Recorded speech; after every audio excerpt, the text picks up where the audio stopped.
Olá pessoal, nós vamos trabalhar agora a parte de separação de misturas. Separação de misturas é importante porque primeiramente tu tem que determinar se ela é homogênea ou heterogênea para fazer todo o processo de separação. Separação de misturas, na verdade, é a escolha da melhor estratégia para separar os diferentes componentes de uma mistura, certo? Então vamos lá.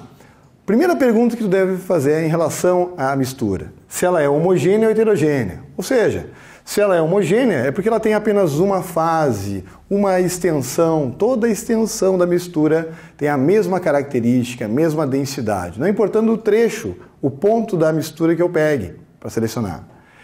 Mistura heterogênea é aquela que tem duas ou mais fases, duas ou mais regiões diferentes para eu analisar, ok? Essa é a primeira pergunta. Dependendo do tipo de resposta, você vai adotar estratégia A ou estratégia B. Estratégia para mistura homogênea ou estratégia para mistura heterogênea. A segunda pergunta que deve ser feita, depois de definir a primeira, analisar quais são os estados físicos que você tem nessa mistura. Se a fase que eu tenho na mistura é sólida com líquida, se é gasoso com sólido, você tem que definir exatamente isso. Quais são os estados físicos que eu quero separar? Por exemplo, sal e água. Sal e água são solúveis, perfeito? O sal dissolve em água, ou seja, eu vou ter apenas um aspecto durante toda a mistura. Nesse caso, eu tenho uma mistura homogênea. Sal e água envolvem os estados físicos sólido e líquido. Então nós respondemos as duas, que ela é homogênea e uma mistura sólido com líquido. Um outro exemplo, água e óleo. Óleo e água não se misturam, isso caracteriza uma mistura heterogênea. Outra análise que tem que ser feita nesse mesmo exemplo são os estados físicos das fases envolvidas. Ela é uma mistura heterogênea, como é água e óleo, é uma mistura entre dois líquidos. Essa classificação é que é importante. Um terceiro exemplo seria areia e água. Areia e água não se misturam, mistura heterogênea. A areia é sólida, misturado com a água, que é líquida. Ok? Bom, vamos lá então para a primeira ideia das separações de misturas homogêneas, aquelas que têm apenas uma fase.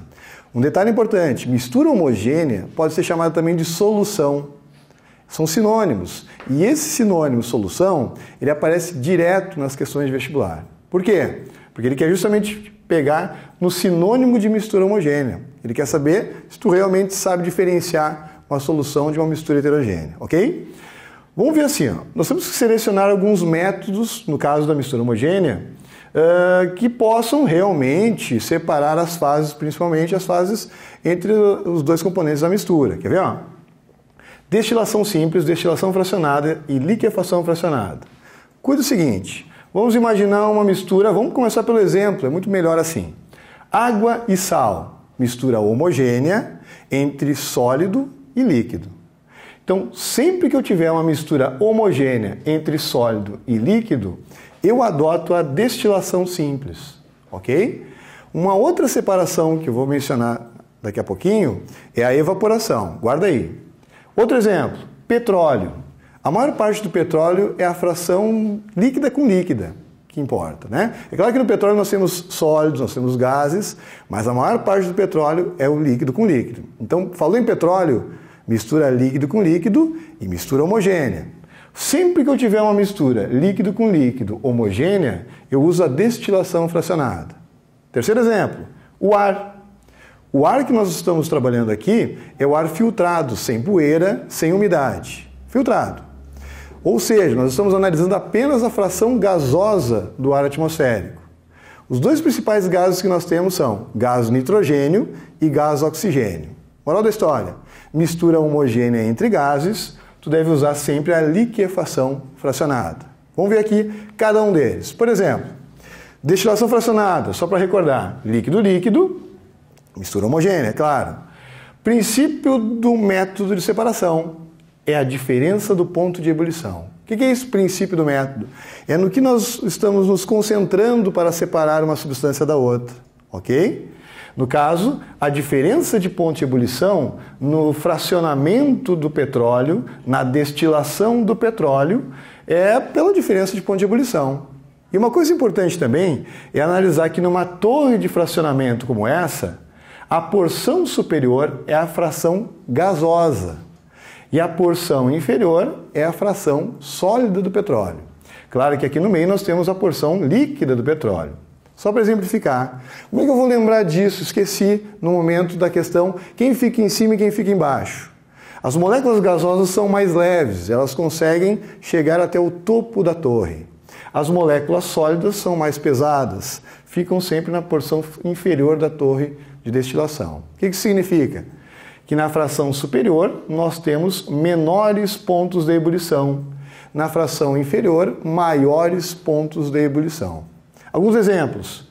Na fração gasosa nós temos o butano, o propano, que são componentes do gás de cozinha, e temos o metano, que é um dos componentes do GNV, do gás natural veicular, usado no meio de transporte principalmente. Fechou?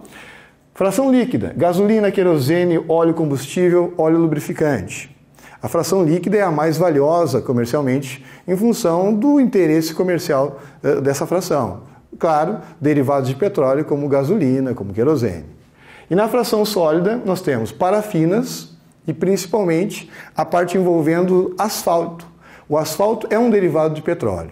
Lembra o seguinte, todo derivado de petróleo não se mistura em água, ok? Isso é importante. Temos aqui então destilação fracionada, pela diferença de ponto de ebulição separamos um componente do outro. Destilação simples, qual é a diferença? Quando é que eu uso um, quando é que eu uso o outro? Na fracionada é líquido com líquido, aqui você tem sólido com líquido, ok? Se a gente lembrar do exemplo, fica mais fácil para memorizar. Mistura homogênea sólido com líquido, sal e água. Como separar? Pega esse sal e essa água, faz o aquecimento, o líquido entra em ebulição, no caso a água, entra num recipiente chamado condensador. Vimos numa aula anterior que condensação é a passagem de vapor para líquido. E é o que a gente vai fazer aqui. Esse vapor que está quente encosta na parede gelada do condensador e volta a formar o líquido, gotejando aqui separadamente. Esse é um processo que é usado na formação, na produção de água destilada, que é uma água isenta de sais, que é uma água que não é interessante beber. Tem que ter um pouquinho de sal para poder hidratar o nosso corpo, ok? Então, vapor, condensou, vaporizou, entrou em ebulição, condensou e eu separei, ou seja, eu tenho água líquida pura e aqui eu acabo ficando só com a fração sólida da tua mistura, ok? Evaporação também serve para mistura sólido-líquido. É um processo bem mais barato, só que ele tem uma grande diferença. Olha o slide anterior aqui, ó. Sólido e líquido, eu fico com a fração sólida e eu fico com a fração líquida, ok?